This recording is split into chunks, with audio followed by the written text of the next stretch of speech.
Well, I'm joined now by the brother of Julian Assange, Gabriel Shipton. Thanks so much for joining us. Why don't we ask about that little soundbite we just played first of all? Did you see that as a potentially massive turning point, or an off-the-cuff remark that might lead to nothing?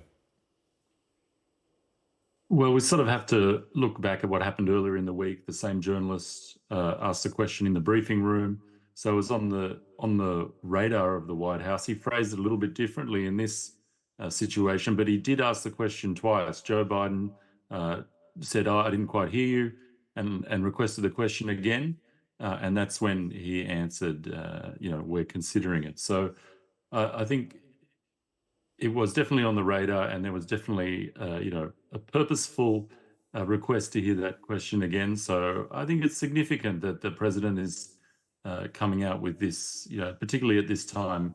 This prosecution is a huge hot potato for the Biden administration, particularly in election year, and there is quite a bit of goodwill in the United States to be taken up from bringing an end to this prosecution. There's support across the aisle in terms of Republican and Congress, as well as every single press freedom, human rights organization in the United States. The New York Times has been writing to Joe Biden, calling on him to drop this. So this is a controversial prosecution, and I think something that Joe Biden could easily get rid of in an election year.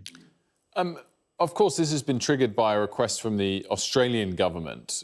Has the Australian government always been resolute in its support for Assange, or what's made things change, escalate of late? Well, poll after poll in Australia has shown that the population of Australia, the electorate, actually wants Julian back. And that poll, it started at 70%, went to 80%, and now it's around 90% of Australians agree that Julian should be returned back to Australia. And we've seen that reflecting in Australian politics.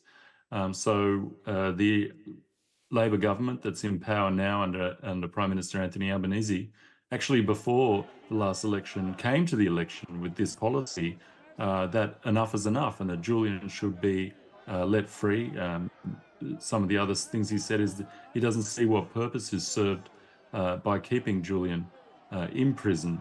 And so really it's this, upwelling, I would say, of popularity for this policy for Julian to be returned home to Australia. And it sort of fits in now with these AUKUS negotiations. I know your foreign minister was just in Australia, and he was asked about this, and he actually had a bit of a different tone around this prosecution, agreeing that it should be brought to an end. So I think a lot of people are seeing the writing on the wall now, that this is seen as a complete scandal around the world. It's not popular with the electorates in any of the countries, and it could be easily brought to an end by the United States Department of Justice. It's interesting, the public opinion you mentioned now. I mean, I haven't tracked it precisely, but it probably was not as unpopular initially as it might be today. And I just wonder your perspective on how relieved you are he wasn't extradited to the US or Sweden, as might have been the case with the other case earlier, and how relieved you are that he's remained in the UK at least this long, or are you very critical of the UK and how they've handled this? Well, I have been critical of the United Kingdom and how they've handled this situation, particularly, doing the bidding of this. This is a Trump-era prosecution. We have to remember that. And it emanates from the Trump administration when Mike Pompeo was CIA director and then Secretary of State. He's essentially issued a fatwa against WikiLeaks and against Julian. And this prosecution emanates from that, emanates from Pompeo going off the deep end and really exploiting the